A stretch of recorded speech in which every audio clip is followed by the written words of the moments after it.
Remember the biolab story? It was a couple of weeks ago. So much has happened.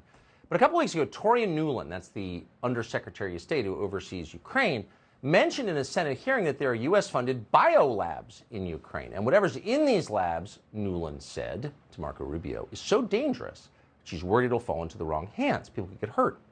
Now, we saw the tape of Nuland saying this, and we were really surprised. We'd never heard anything like this before. Biolabs in Ukraine? What? Why? So we brought it up on air, and we asked, among other things, why didn't the Biden administration secure what was ever in these labs before the Russians invaded? That seemed like a fair question, maybe an important question. For asking it, we were immediately denounced by so-called reporters as disloyal agents of Vladimir Putin. They accused us of repeating discredited Russian disinformation about the existence of bioweapons in Ukraine. And they knew this because Pentagon Flax had handed them a, quote, fact sheet that told them so. So they read the talking points dutifully, as they always do. In fact, we hadn't even mentioned bioweapons. We just quoted what Toria Nuland told the Senate and asked what it meant. The whole thing was absurd. But the experience did get us thinking, what is the truth here?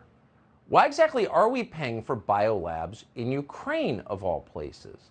How long has this been going on, and what's the purpose of it? So we started poking around to find out. We did. We just spoke to someone who knows the answer to this question, someone with direct first-hand knowledge of this topic. It turns out that our government has for some time funded biolabs in Ukraine that do, among other things, research on, yes, biological weapons. This is not a conspiracy theory.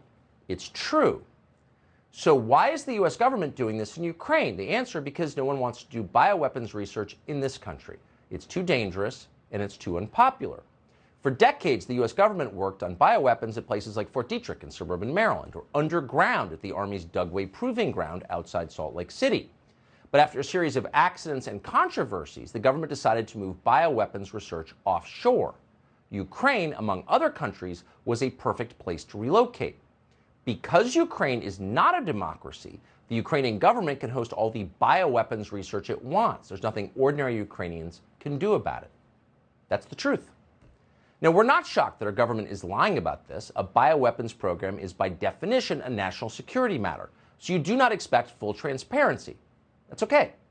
What we're shocked by is the Biden administration's willingness to attack anyone who presses them for answers as an agent of a hostile foreign power. Get out of our way or we'll accuse you of treason. That's over the top. That's their MO. Not just the White House, but the toadies in the press corps who do their bidding. Denouncing American citizens as disloyal for telling the truth. No wonder so many elected Republicans obey them. They're afraid not to. But there's more to the story. How much more, we're not sure.